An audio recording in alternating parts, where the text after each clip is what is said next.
Nakumpiska sa Butuan City Police Office ang kinatibuk ang 7 ka gramo nga ginudahang shabu nga nagakantidad sa 47,600 ka pesos. Human sa sunod-sunod nga anti-illegal drugs operation nga gilusad sa kapulisan isip kabahin sa simultaneous anti-criminality law enforcement operation Consaclio gikan sa Enero 12 hangtod sa Enero 18, 2026. Sa buy-bust operation nga gipahigayon sa Butuan City Police Station 1 kauban ang RIU 13 og PDEA, nadakpan si alias Tabas og ang iyang kauban nga si alias Kevin, parehong street level individual, samtang pinaagi-usab sa pagpatuman sa search warrant nga gipanguluhan sa Butuan City Police Station 5 kauban ang PDEA na aresto si alias Janjan, street level individual. Sa laing buy-bust operation nga gipahigayon usab sa Butuan City Police Station 4 kauban ang Agusan del Norte Maritime Police Station, nadakpan si alias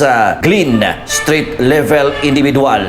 Dugang pa naaresto sab sa buy-bust operation sa Butuan City Police Station 2 kauban ang PDEA si alias Mera nga usa-usab ka street level individual. Ang 5 ka mga suspitsado gipahibalo sa ilahang katungod ubos sa Miranda Doctrine og anti-torture warning, samtang giandam na ang tukmang kaso nga pagpasaka sa korte. Magpadayon matud pa ang lig-on og walay hunong nga kampanya sa Butuan City Police Office batok sa illegal nga druga aron masiguro ang luwas og kalinaw sa dakbayan sa Butuan. Mga katropa, lig-onon ta ang atong panglawas, mag-inom sa makanunayon sa Zanton Plus Gold ug Zanton Vitamin C. Alang sa nagkahiusang Pilipino para sa Pilipinas, John J. Lebrias, XFN News.